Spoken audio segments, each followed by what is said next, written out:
Bobby Lang was a fidgety kid. He was so fidgety that when he started school in 1967, he couldn't sit still. He was up and moving about the classroom constantly, much to the frustration of the teacher, much to the distraction of the other students in the classroom. But the teacher couldn't get too mad because Bobby was brilliant. He captured everything she said, he understood it, he remembered it, and when she called on him with a question, he had the answer. He aced all of his tests. Nevertheless, she still needed to get him to settle down. His constant moving around the room was still distracting the other students. And then one day, she got the idea to teach Bobby origami. So she sat him down one day, showed him how to take pieces of paper and fold it into little animals. Well, Bobby thought this was great. He took to origami like a duck to water. He was so excited about this, he would sit still for pretty much the entire day, and the teacher was able to teach the class finally in peace. Let's fast forward to today. Robert J. Lang, PhD, is a scientist for NASA.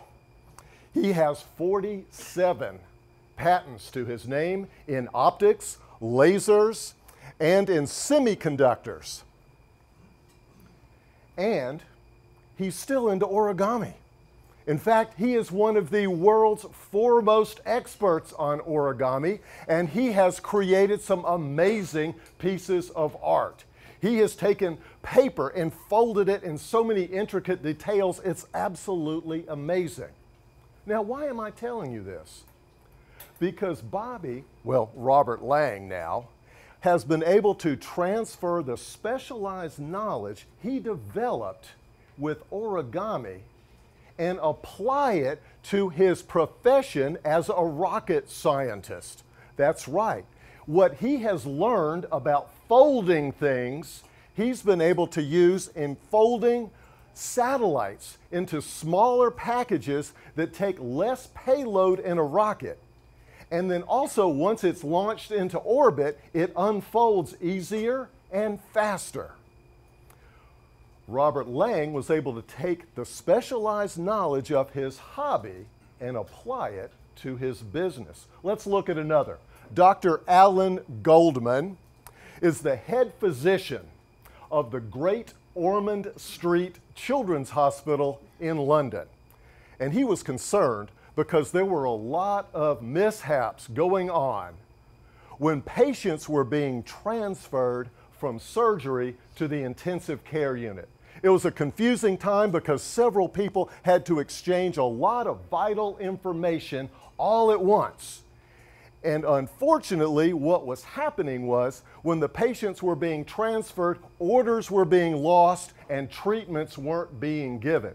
This was huge. They've been trying to fix it. They tried a number of different things and nothing was working. Well, then Dr. Goldman finally had a day off, so he decided to pursue his favorite hobby, which was watching Formula One racing. And while he's watching the race, he starts to become fascinated with the pit crew. The car pulls into the pit and they change the tires, they refuel it, clean the vents and a couple of other things, and the car's back into the race in 7 seconds. He's like, wow, these guys are efficient, they don't make mistakes, they're coordinated. I wonder if I could get those people to come over to the hospital. And he did. He contacted the Ferrari pit crew. He invited them, asked them if they would come in and observe their procedures for transferring patients from surgery to the ICU, and they did. And after observing it, they came back to him and they gave him a 3-step procedure to follow. They implemented it, and mistakes were reduced by 49%. One more. Yoki Matsuoka, who was a semi-professional tennis player when she was young, went on to graduate with a PhD from MIT and went into robotics. Well, she was still fascinated by tennis. She was really into how the movement of the arm for serving, for backhands, for forehands, and she took this specialized knowledge that she had learned as a tennis player and applied it to create the most advanced robotic arm and hand ever. People who are taking their hobbies and applying them to other areas of their lives. So what about you? What about your hobbies? Now, perhaps you collect something, or maybe you make something, or perhaps there's something you enjoy studying. Maybe it's a sport that you follow, or maybe a sport that you play. Or is it music? Do you pursue or follow a particular type of music? Are you a parrot head? Maybe you play an instrument. Now, let me ask the question. How many of you have hobbies? Let me see a show of hands. Okay, I would say at least half the people in here have hobbies. Well, I'd like you to kind of keep those hobbies kind of in the back of your mind as we talk today, because there might be an area that you can apply your hobby to, and perhaps even your business.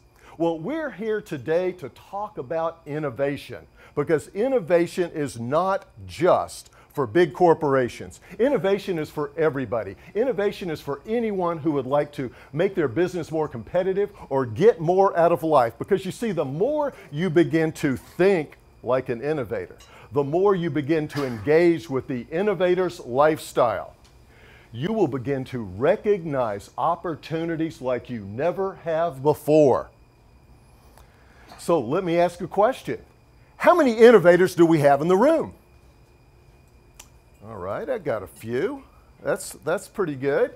Well, I got to tell you, I have been giving this presentation for a number of years. I have given this to hundreds of audiences, and I always ask this question. And so don't feel bad if you didn't raise your hand, because I rarely see as many as 10% of the people in the audience raise their hand. And why is that? Well, that's because of the socialization process that we go through when we're going to school. We are trained, we are taught to conform until we end up suppressing our natural creative tendencies. So much so that by the time we reach adulthood, we believe that creativity is a gift that some people get and others don't. But I've got some good news for you. Creativity, innovation is not a gift. It's a skill.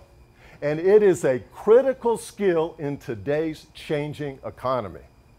Because if you're not staying up with the changes, if you're not changing with the changes going on around you, you will be left behind.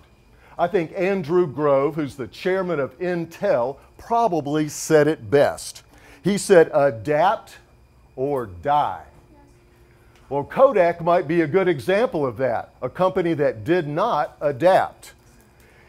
You might not know this, but in 1975, Kodak invented the digital camera.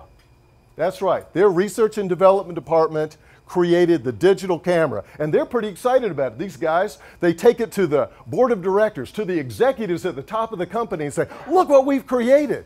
And they went, oh my God, you didn't. They were aghast. They said, what do you mean? We are not taking this product to market. That would compete too closely with our primary business, which is making film, which is making photographic paper, which is making developing chemicals. Why would we shoot ourselves in the foot by taking this product to market? And so they squashed it. And 6 years later, Sony went to market with the first digital camera. And of course, everyone in here knows the history. Kodak did not adapt, and Kodak is now a company that is dying. So, we're going to talk about innovation. We're going to talk about the characteristics of innovators. We're going to talk about the times that you are most likely to be creative. As I said before, creativity is not a gift, it's a skill. And it is a skill that you can reacquire at any age, at any time. And how many of you would like to think more creatively? All right, pretty much the whole room. All right, Let me begin by you're probably wondering, how do I reacquire this skill? Well, let's begin with a quote from Albert Georgi. Albert Georgi is the Nobel Prize winning scientist who discovered vitamin C. And he once said, discovery consists in looking at the same things as everyone else, but thinking something different. Well, that sounds easy enough, doesn't it? Well, until you start to think, well, you know, I've been looking at the same things all my life and I haven't really thought anything different about them.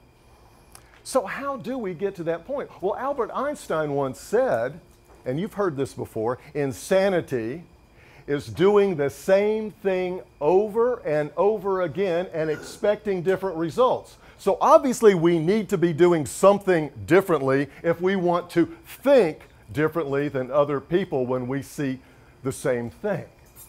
Now, I believe the answer to this was given to us in a very popular motion picture. But before I tell you what movie I'm thinking of, let me get everyone to stand up.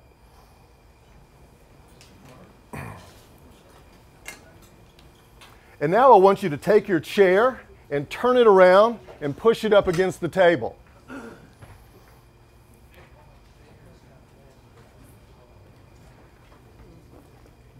And then I want you, ladies, if you're wearing high heels, slip those off because I want you to climb up on your chair.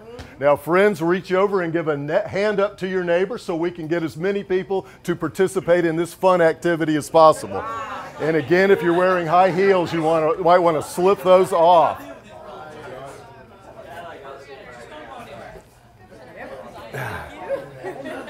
Awesome. We got some awesomely helpful people in the room here. Okay, now that everybody's on their chair, who can tell me what movie I'm thinking of? Yes, that's it. Dead Poet Society. How many of you have seen Dead Poet Society? Okay. Well, for those of you who haven't, it is a motion picture about a boarding school set in New England for boys being groomed for the Ivy League. Now go ahead and stay up on your chairs because we haven't even gotten to the fun activity yet. Anyway, so one day Robin Williams, the English teacher of this school, climbs up on his desk and says to the students, "Why do I stand upon my desk?" Well, they haven't a clue, so he goes ahead and tells them. He says, "I stand upon my desk to remind myself that we must constantly look at things in different ways." There it is. There is your key to creative thinking. Looking at things in different ways. In other words, getting a different perspective. Now, I want to invite all of you to get a different perspective right now. And for those of you who are unable to stand on your chairs, I want you to imagine you're still standing on your chairs and that you are actually not standing on your chair, that you have just grown 15 inches. That's right. You have just shot up in height 15 inches in the last 2 minutes, and here I am, the last person left at normal height in the room. Well, I've got a couple of questions for you instant giants. What disadvantages do you now have now that you are 15 inches taller? Stability. What disadvantages do you have? Stability. Go ahead. Stability. Okay, good one. And what?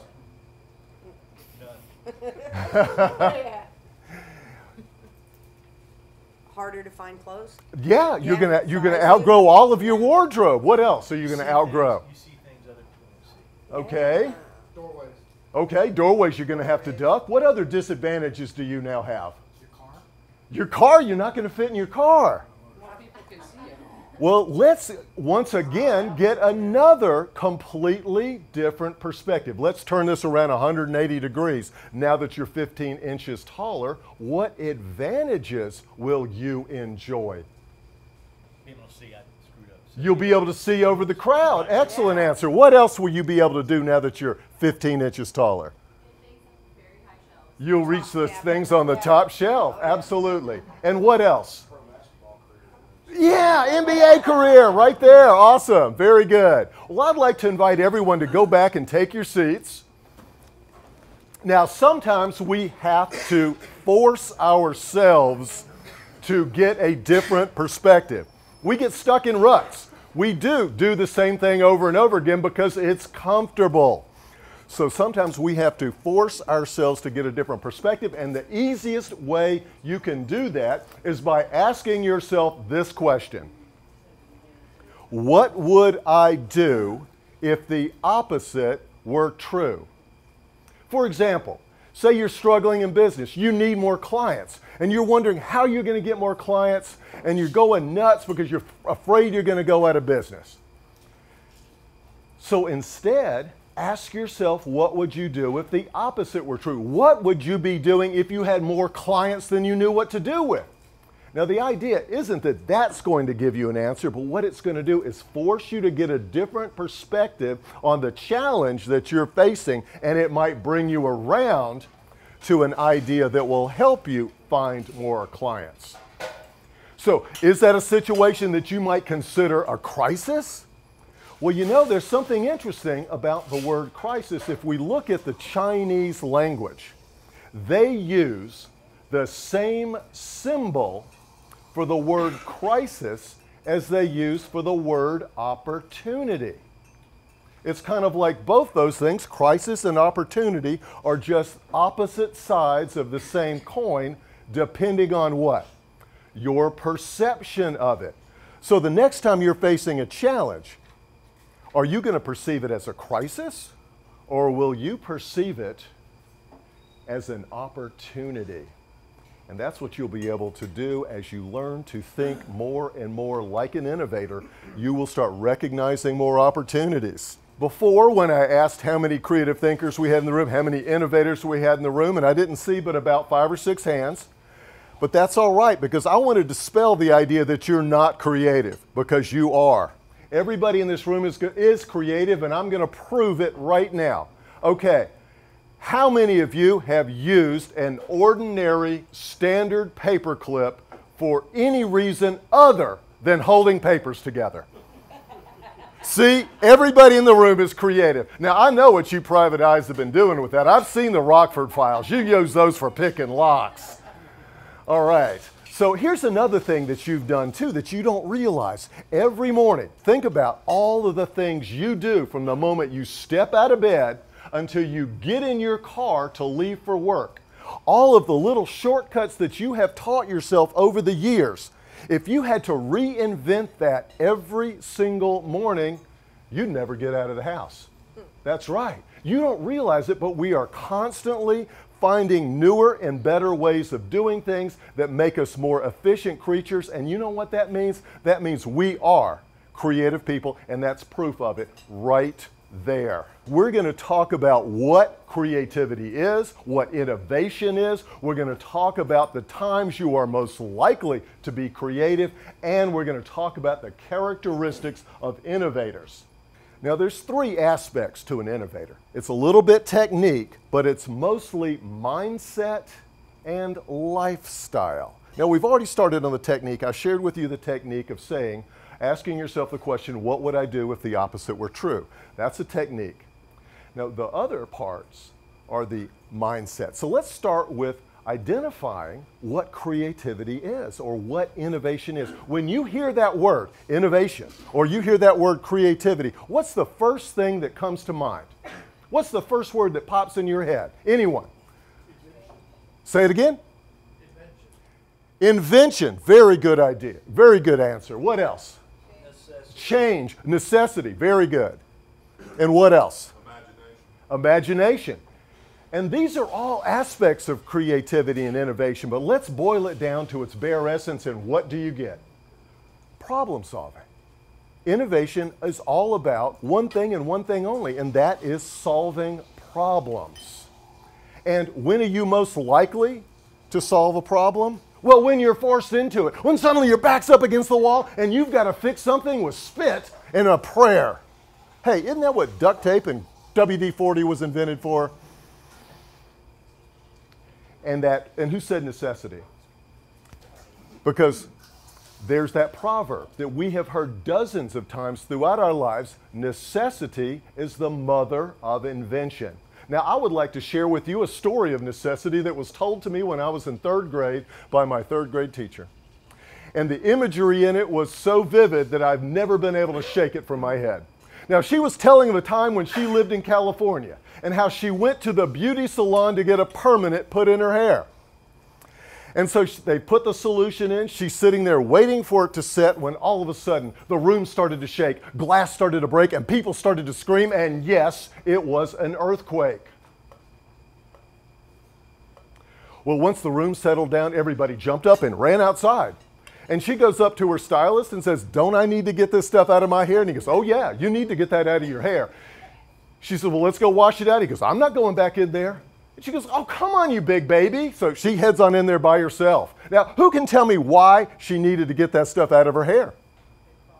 Her hair will fall out. That is the correct answer, yes. So she goes in there, she goes up to the sink, and she turns the water on, and there was no water. The main had broken. So who can tell me what solution she came up with? Who said it? Say it louder. Has this happened to you before? Yeah, look at that. This happened to him before.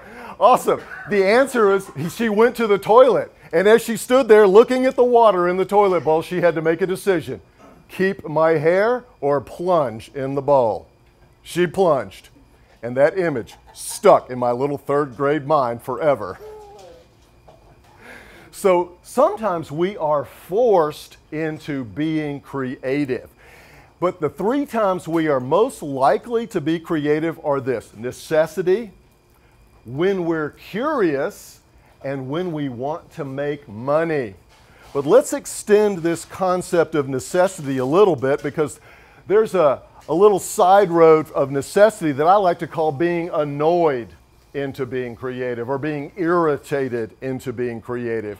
Because when something's really bugging you, don't you just want to fix it? That's right. Isn't it the squeaky wheel that always gets the oil? Well, I would like you to think about the various tasks that you do throughout the day, whether it's at work or at home. Because I know there's at least one that you absolutely hate to do. Yeah, and if you hate to do it, there are probably countless other people that hate doing this as well, which means it is ripe for opportunity. This is an opportunity for a little innovative thinking, because if you can come up with a better solution, you might have $1 million idea on your hands. Now, speaking of $1 million ideas, I'd like to share with you a quote from Thomas Stemberg. Thomas Stemberg is the founder of many successful businesses, but probably the only one you've ever heard of is Staples office supply stores. Thomas Stemberg once said, "I get my best ideas for coming up with a new business from having been frustrated as a customer." Wow, that's like a map for opportunity. It's like a roadmap to find opportunity. I want to repeat that. I get my best ideas for starting a new business from having been frustrated as a customer. Where have you been frustrated as a customer? Yeah. Could you fix it? Is there possibly another business in your future right now? Or how about this? How is your competition frustrating their customers? Can you find that out? You can take them all away. Or, one last, how are you frustrating your customers? Oops. Ask them, they'll tell you, and you can fix it and save those customers and get more. Okay, I have just shared like what, $2 or $3 million ideas in the last 2 minutes? I want commissions. All right, I want to share this one very good story about a guy who was frustrated as a customer. His name is Rico Elmore. Rico Elmore is a really big guy.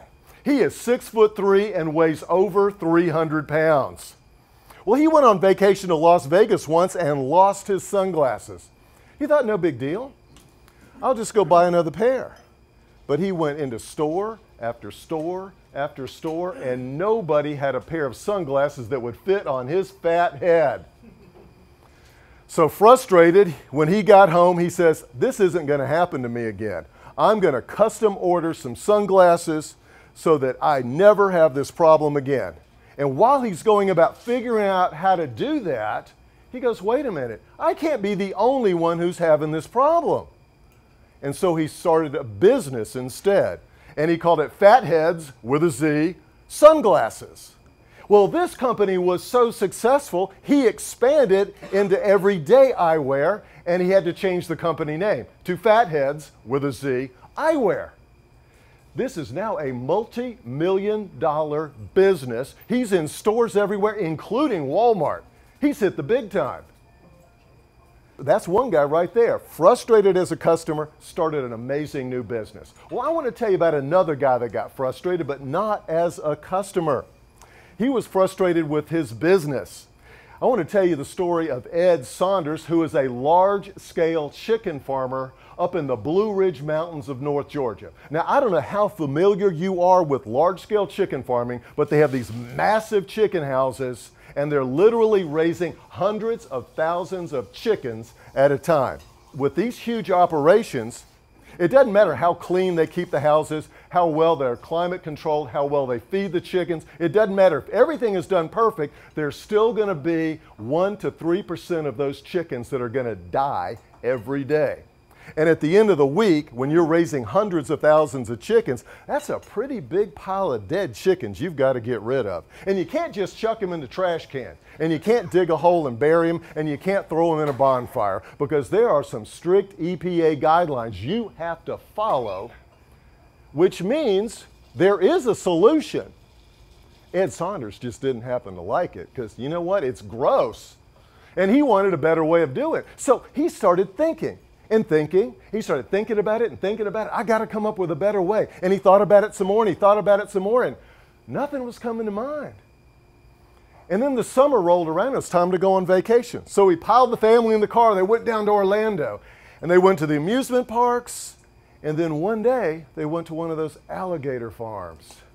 And as his kids are squealing in delight as the guy is out there wrestling the alligator, as he's pinning the alligator's mouth shut with his chin, Edy Saunders is just kind of drifting off in thought and looking over at this other alligator pit where they just happen to be feeding the alligators dead chickens. And he noticed that the chickens that the alligators were going to first were the ones that looked like they'd been dead the longest. And he goes, man, I have got to get myself a breeding pair of those and take them home with me. In full defiance of what everybody in this room knows to be true. You can't raise alligators in the Blue Ridge Mountains of North Georgia. It's too cold. Well, guess what? Today, Edy Saunders has 400 alligators. He doesn't have a dead chicken problem anymore. You might be thinking he's got an alligator problem. He's literally up to his elbows in alligators. But when those alligators get to be 6 feet long, he sells them for their meat and their hide several $100s a piece. Edy Saunders now has 2 businesses that complement each other. You see, the more you begin to start thinking like an innovator, the more you begin to embrace the innovator's lifestyle, the more opportunities that you will recognize, and the more problems you will be able to solve, and faster. And you won't be afraid of change or challenge. But I'm not even done with this story about Edy Saunders, because he did something else I want to tell you about. He did what I call initiating the discovery process. What this is when you have a powerful desire to solve a problem or to create something, and you then apply some time to it, some effort, some energy, at some point your subconscious mind is going to kick in and start working on it 24/7. That's exactly what happened to Edy Saunders. He really wanted to solve that problem. He actually worked on it for a while. And then when he was vacationing and not working at all, just relaxing, and as he was drawn to look at the alligators being fed, the solution appeared right before his eyes. And it's even working when you're asleep. That's right. Your subconscious mind is working on that problem for you even when you're asleep. Albert Einstein actually came up with his theory, E equals mc squared, in a dream. That's correct. He had been working on the problem for years, and he hadn't been able to quite figure it out. Something was eluding him. And then one night, in a dream, it was shown to him. So your subconscious mind really wants to help you out here. And I want to explain this in a way you can really grasp it. I want you to think about the last time you were in the market for a new car. You went out there, you looked at all the different makes and models. You finally narrowed it down to the one car that you really want. You decided, this is the one I'm going to buy. Now, up until that point in time, you never noticed that car on the road at all. But as soon as you made a commitment that that's the car you're going to buy, suddenly they're everywhere. It's like the road is littered with them. And you thought you were being unique. Your subconscious mind is always on the alert to satisfy those things that you have a desire for. So it will go to work for you 24/7 if you can initiate that discovery process with one, your strong desire, and some effort in the direction of solving that problem. Okay, so there we have our first way we're most likely to be innovative or creative, through necessity. The second way is curiosity, and I'd like to share two quick stories about curiosity with you. Now, back in 1946, Percy Spencer, a researcher working for Raytheon Radar Company, is doing some experiments with radar when he notices that the Hershey bar that he always kept in his top pocket had melted. And he goes, well, you know, the air conditioning's on in here, it's cool, and they don't usually melt. I wonder if that radar did that. So he got another chocolate bar and put it in front of the radar, and it melted right away. So he put an egg in front of it, and it cooked the egg. He put some popcorn in front of it, it cooked the popcorn. He's like, wow, this is amazing. So we called up the R&D department. Guys, you got to get up here. You got to see what the radar's doing. The microwaves from the radar is cooking food. So the R&D department took it back, and they, within the next few months, invented the world's first microwave oven. And who can tell me what they named it? Radar Range, yes! Exactly. All right, curiosity story number 2. Now, Tom Blakely was one of the top surfers in the world in 1935. Surfing back in those days was all on Hawaiian surfboards. There were these big, long boards, and you could get on a wave and you could ride in, but you couldn't turn. If you tried to turn, it was going to flip out from under you, and you were going to plunge into the water. And Tom really wanted to turn, and one day he's walking along the beach, and he sees this wrecked motorboat. It's upside down, and he sees this little metal keel bolted into the bottom of this wooden motorboat. And he goes, you know what? The keel is what keeps motorboats from flipping over.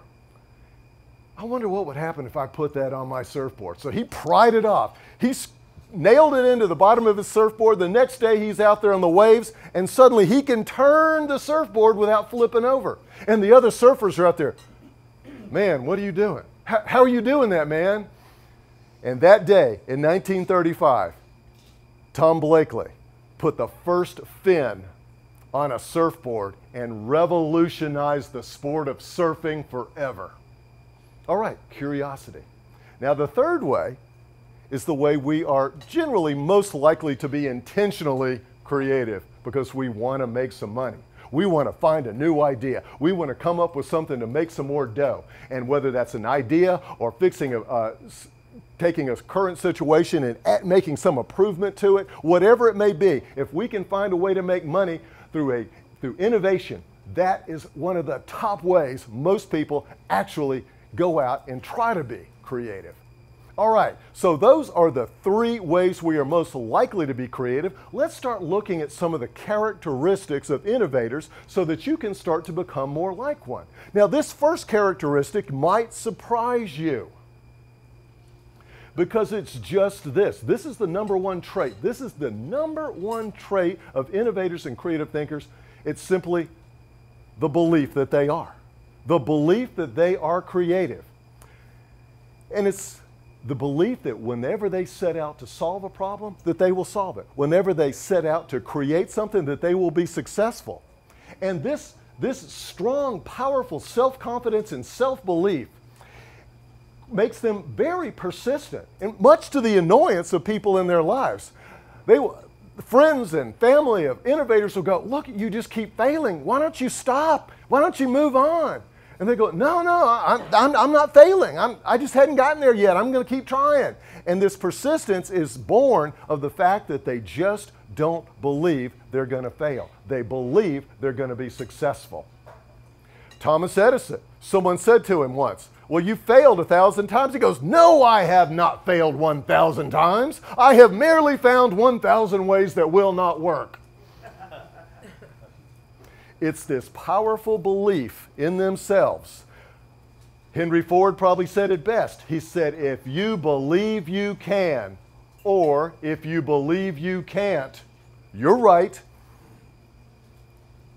All right, that is the beginning of the mindset. Okay, remember I mentioned being an innovator is part technique, but it's mostly about mindset and lifestyle. Well, let's go on to the second characteristic. Innovators and creative thinkers are willing to be flexible in their thinking, even when they don't have to be. They are willing to go and leave the traditional ways of doing things and go off in a different direction. They question authority. They say, why do we have to do things this way? Why can't we do things that way? And more than anything, they're willing to take risks and break the rules. Yeah, and why is that? Why is the innovator so much more willing to take risks than the rest of us? Well, it goes back to characteristic number one, that powerful belief. Again, they don't believe they're going to fail. They believe more than anything that they're going to succeed. So they are willing to take some risks. They're willing to break some rules. Think of the nature of creativity. Now, one of the things you might not know about the nature of creativity, and this is kind of surprising to me when I first learned it, it is the nature of creativity to abhor too much freedom and prosperity. Why? Well, think about it this way. If you're in the Garden of Eden, why would you invent anything when everything you need is within an arm's reach? Creativity likes boundaries. Think about some of the handicapped athletes that you've seen. I know that I've seen men and women with one leg running in marathons, competing in downhill skiing. And I look at that in amazement because I've got both my legs and I can't do either one of those things. But what makes them different? What makes the handicapped athlete different? He or she was challenged by a boundary. They were determined to escape that boundary. So that's where this whole idea of the terminology thinking outside the box comes from. If you find yourself in a box, you want to get out of it. Think of creativity as being like a prisoner looking to bust out of jail. And as long as I'm using, okay, you bail bondsmen, don't listen to this, cover your ears. Think of the movie, The Great Escape. If you haven't seen it, I highly encourage it. This is where some American and Allied soldiers are in a POW camp in Germany. And they, with very few resources, have the great escape. They escape, and it's amazing the things that they were able to do. It was like innovation in overtime. They had so little resources, and yet they were to put together this massive escape by hundreds of soldiers that was almost successful. They eventually got caught, but they did actually get out. A movie well worth seeing because, like I said, innovation in overtime. All right, so that is characteristic number two. Innovators are willing to willing to take risks and break the rules. Now, how about you? Are you risk averse? If you're risk averse, that's not a characteristic of being an innovator, but you can get over that. I'm going to share with you some techniques where you can start taking some baby steps where you can get more and more comfortable with risk. And the more comfortable with risk you are, the more comfortable with change you will become. And that's an exciting thing too. Innovators are comfortable with change. So you might even want to keep a journal of the risks that you take. So here are the baby step risk I'm going to recommend that you take so that you can start getting comfortable with risk more and more. The first one, do you drink coffee every day? I want you to switch to tea for the next 3 weeks. Oh no, not my caffeine. Yeah, you're going to be drinking a lot more tea if you want to get that caffeine bump. But switch to tea. That's a small risk you can take. All right, here's another one. Do you read the paper every day? Then read a section of the paper you always ignore. Guys, go ahead and read the fashion section. It's all right. It's not about learning to love fashion. It's about learning something you don't know. It's about bringing in new information. All right, here's another one. Okay, rearrange one piece of furniture in your house. Just one. Now, it's going to throw you. Every time you walk past that room, you're going to go, what is it about this room? Oh, yeah, I moved a chair. I actually did this recently, not with the intention of doing this exercise. I bought a new chair and replaced an old one. And then I put it just slightly, literally like 6 inches over from where the other chair was. And then one night, not remembering that I'd gotten the new chair, I went blasting through that room in the dark. And I tackled that chair and literally tumbled over the top of it. I bruised both my feet, this knee and this arm. So yeah, there's risk in moving a chair. Couple more easy risks that you can take. Start writing with your non-dominant hand. Oh yeah, that'll challenge you a little bit. And here's an even harder one. Start brushing your teeth with your non-dominant hand. Yeah, you can barely get any friction. I'd try it. Last one, here's number 6. Sleep on the other side of the bed. Oh no, not that. These are fun risks you can take because they are low consequence risk, but they get you doing things that change and force your brain to think a little bit differently. So that is characteristic number 2. Let's go on to characteristic number 3. But first, before I get too deep into characteristic number 3, let's stop for a moment and identify what an idea is. Because we're talking about generating new ideas, but we haven't yet really defined what an idea is. Well, an idea is when you take 2 or more existing concepts and combine those together, meld those together, synthesize those into something brand new. It doesn't matter if you're taking 2 products and trying to come up with a new one, or take 2 methods or procedures and come up with something new. It's the idea. The ideas come, they're not born from nothing. They are always born from 2 or more existing concepts that are brought together. So now that you know what an idea is, it will help you to understand the importance of this next characteristic, which is where we begin the lifestyle of the innovator. Because the innovator exposes himself to different viewpoints and to new stimuli as often as possible. In other words, innovators try to experience as many new things as they possibly can. Because you know what happens? Every time you experience something new, you literally lay down new neural pathways in your brain. You open up new electrical connections between the brain cells in your brain. In other words, what you're doing is you're creating more data in your brain. In other words, more things that you can pull down to combine together into something new. Maybe pull a little bit from work, pull a little bit from your hobby, and come up with something new. All right, so this is a key part of being an innovator, exposing yourself to new stuff. And I know what you're thinking. You're going, you know, I'm busy with running my business, and I got my family, hey, and I got my hobby too. When am I supposed to have some time for new stuff? Well, I've got you covered here. I've got you covered. I'm going to give you 2 techniques that you can actually multitask into things that you're already doing every single day, and at the same time experience new things, expose yourself to new data and information you've never seen before. Okay, here's the first one. Next time you get in the car, instead of listening to the radio format that you always listen to, I want you to listen to something you've never listened to before. So if you always listen to rock and roll, listen to country music. If you always listen to country music, instead listen to jazz or rap or classical music. And do this for at least 3 weeks. The idea isn't to learn to love it, it's just to begin to get new information in your brain. Stuff that you might be able to use in some ways you've never even thought of before. Now, I did this as an experiment a few years ago, and now I love opera. Didn't think I ever would. But so there is a risk you might learn to love this other type of music. All right, so that's technique number one.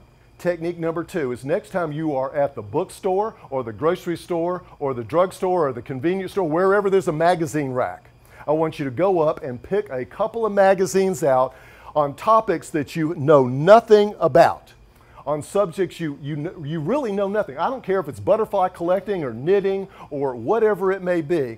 Pick up 3 or 4 different magazines that you know nothing about, and then take them home and put them on the toilet tank. Yeah, that's right. You're just sitting there anyway. You might as well be exposing yourself. Okay, no pun intended. Exposing yourself to new information right there. Read them cover to cover. You don't have to do that in one sitting. Just as you're already there, we're multitasking here, guys, and we're experiencing new things at the same time as we're doing things we're already doing every day. All right, so those are your 2 techniques to help you start gathering new information, exposing yourself to new experiences and new information. Now, I'm going to wrap up right now with one final story. A story that I hope will really drive home the suggestion of reading a magazine that you have never read before. It is a personal story about my mom and dad, and it's sometimes difficult for me to tell because they're no longer here. And while it's ultimately a story about my father, it's really a story about my mother. And I need to give you some background information to make this make sense. Now, my mother was a voracious reader. Any spare moment she had, she would have her nose stuck in a book. But the weird thing was she would never read fiction. She would only read nonfiction. And I found this out as a high schooler. I said, Mom, you should read this novel I just read. It's great. And she goes, I only read nonfiction. Give me something good for my mind. She actually said that.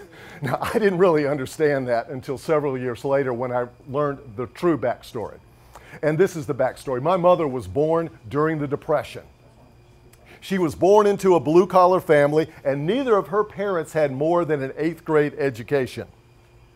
And she was not encouraged to even finish high school. They said, you're just going to get married. But she did finish high school, and then she went on to college for 1 year in order to become an X-ray technician. And then she met and married my father, who came from a family of professionals, a family of doctors and lawyers and engineers and accountants, and a mother-in-law that didn't mind letting my mother know she thought Dad married a little too far down the socioeconomic ladder. Yeah, Grandma, thanks. Anyway, so my mom was a little intimidated by her new in-laws. And she really, really wanted to fit in. She wanted to be able to carry her own at the conversations around the dinner table. And she couldn't at that point in time. So she said, I am going to overcome my education deficit by reading as much as I can. And so that's how it began. That's the background. Here's the story. In 1959 or 1960, my father was diagnosed with kidney failure. There was no cure. Now, my recollection from those days, I was 3, 4 years old. My recollections are that my strong daddy could no longer pick me up and carry me. I noticed he didn't go to work as often as he used to, and some days he would spend the entire day in bed or laying on the sofa. I noticed that my mother had taken over all of the driving, or most of the driving, and that occasionally she had to pull off on the side of the road so that he could throw up. Those are my observations as a toddler. What I didn't know is what the doctors had told my dad. Mr. Wilson, you have less than a year to live. You need to get your effects in order. You need to start working on it. And so he did. And the first thing they did was they sold the house we were living in. And my father was a builder, so he took the proceeds of that house and had a 3-unit apartment house built with the idea that my mother, my sister, and I would live in 1 unit and partially off the rents of the other 2. Now, my mother hadn't worked in years, so they decided that when that inevitable day came, she would go back to work part-time, and then once my sister and I started school full-time, she would go back to work full-time. In the meantime, in order to develop a network and to beef up her skills, she started taking temp jobs. She started working vacations for X-ray technicians when they would take their leaves. And so it was at one of these temp jobs that something interesting happened. There was some downtime. I don't know exactly why. Maybe the power went out or the x-ray machine was down, but my mother had 2 hours in which she had nothing to do. So she headed into the doctor's office lobby. She went up to the magazine rack. And as she scanned over the popular titles of the day, on the bottom shelf, a several months out of date copy of the New England Journal of Medicine caught her attention. So she picked that up thinking, I'll read something that's good for my mind. And she sat down and started to read. And after a few minutes, she realized she was reading an article about some physicians in Boston who were doing some experimental surgery. The experimental surgery they were doing was the world's first organ transplants. And as she read on, she read that the organ they were transplanting was the kidney. Now she's very into this article. She's reading it intently. And as she reads on, she finds out that they've been looking for volunteers, at least when the magazine came out. But there was a catch. The volunteers had to have an identical twin. My father happened to have an identical twin. At that point, she didn't even bother finishing the article. She went right to the phone, started calling Boston until she got one of those doctors on the phone. And when she did, are you still looking for volunteers? And the answer was, yes, Mrs. Wilson, we are. Send me your husband and his brother. And so that night, they went to visit my uncle. And my uncle said, to save your life, absolutely, you can have a kidney. And so I tell you this story because if my mother did not have a lifelong habit of exposing herself to new things through reading, my father would not have become the 12th person in the world to receive a kidney transplant and live. And I wouldn't have gotten my dad for another 18 years. The reason I share this with you is because the more you embrace that innovator's lifestyle, you too will recognize opportunities. You too will solve problems faster. And you too will be more comfortable with change. Thank you so much for inviting me here today. Thank you.